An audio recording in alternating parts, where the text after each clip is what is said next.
Good evening. 100 days weight loss சேலஞ்சில் இன்றைக்கி day 25. 1 week அப்புறம் இன்றைக்கி தான் வந்து வெயிட் செக் பண்ணேன். இன்றைக்கி என்னுடைய வெயிட் வந்து 81 kgs இருக்கிறேன். மார்னிங் எம்டி ஸ்டொமக்கில் வார்ம் வாட்டர் தான் வந்து எடுத்துக்கிட்டேன். 400 ml வந்து தண்ணி வந்து குடிச்சிட்டு பிரேக்ஃபாஸ்ட்டுக்கு 9:30க்கு ஃப்ரூட் சாலட், அது கூட 2 பாயில்டு எக்ஸ் வந்து எடுத்துக்கிட்டேன். லைட்டாக வந்து பெப்பர் வந்து ஆட் பண்ணியிருக்கிறேன். 1 வீக் முன்னாடி ஒரு வீடியோ போஸ்ட் பண்ணியிருந்தேன். அதில் வந்து ராகி புட்டும் வாழைப்பழமும் எடுத்திருந்தேன். அதுக்கு வந்து ஒருத்தவங்க கமெண்ட் பண்ணியிருந்தாங்க, இது வந்து வெயிட் கெயின்கான ஃபுட் அப்படின்னு சொல்லிட்டு. இன்னொருத்தவங்களாம் கமெண்ட் பண்ணியிருந்தாங்க, இப்படிலாம் சாப்பிட்டா வெயிட் கம்மியே ஆகாது அப்படின்ட்டு. ஆக்சுவலி நான் எடுத்திருந்த குவான்டிட்டி பார்த்தீங்கன்னா 100 grams தான். வெயிட் லாஸில் வந்து நீங்கள் ஆக்சுவலாக எடுக்க வேண்டிய கலரி இன்டேக்லேருந்து கொஞ்சம் கம்மியாக எடுத்து உங்கள் பாடிக்கு மூவ்மெண்ட் கொடுத்தீங்கன்னா வெயிட் லாஸ் ஆகும்.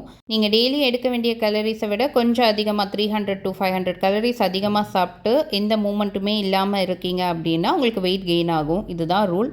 இதில் ஏதாவது தப்பாக இருந்தால் எனக்கு கமெண்ட் பண்ணுங்கள். லஞ்சுக்கு 100 grams சாதம், 200 grams பூசணிக்காய் கூட்டு, அது கூட வந்து ஒரு பீஸ் சிக்கன் எடுத்துக்கிட்டேன். ஈவினிங் 6:30க்கு கிருணி பழம் ஜூஸ் குடிச்சு அந்த டேவை சூப்பராக ஃபினிஷ் பண்ணியாச்சு. நாளைக்கு பார்க்கலாம்.